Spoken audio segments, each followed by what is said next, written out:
ゴンドリエラブグッドと申します。よろしくお願いします。はい、お願いいたします。さあ、それでは私たち2人がご案内するこの優雅でロマンチックなベネチアンどうぞお楽しみください。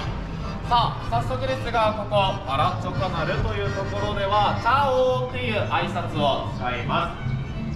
皆さん、ここは水路の中で一番狭いところです。その後こちら後ろのお兄さん、腕の見せ所です。さあ、お兄さん大丈夫かい？任せたよ。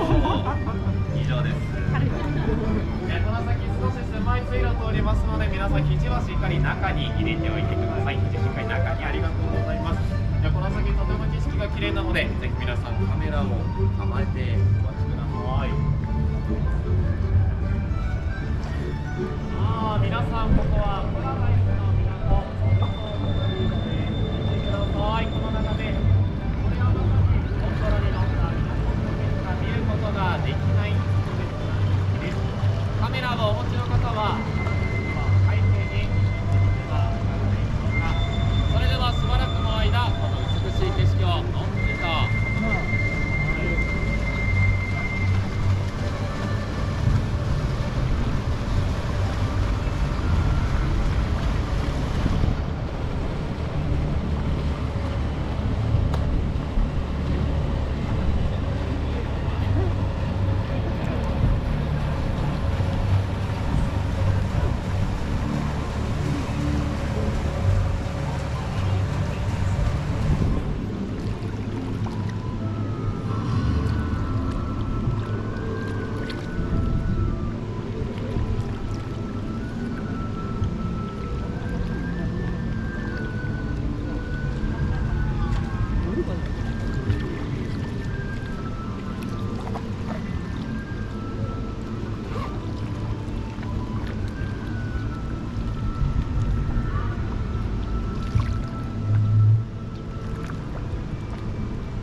のゴンドラの中にお誕生日お祝いがされに来たよという方いますか？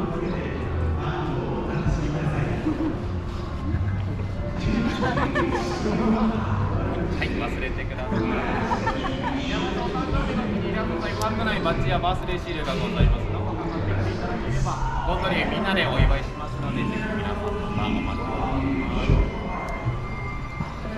さあ、では皆さん、船着き場が見えてきました。優雅な船旅ですが、間もなくで終わりとなります。この先は水路が大変狭くなりますので、手や足、肘、顔、船の外側には出さないようにお願いいたします。さあ、では本日はベネツィア港からご乗船いただきありがとうございました。ありがとうございます。では、ここからまだ前と進んでいくので、皆さんしっかりとお座席座ったままで。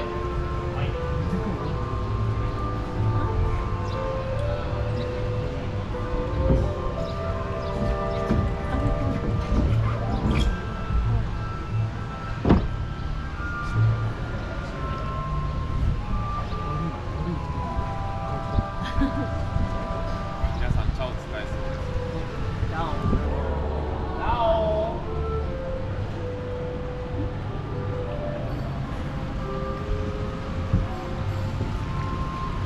さあ、それでは皆さん、最後はさようなら、また会いましょうという意味のアリベデルチ、アリベデルチという言葉で皆さんお別れをしたいと思います。ちょっとね、うるさいですね。さあ、それでは皆さん、アリベデルチ。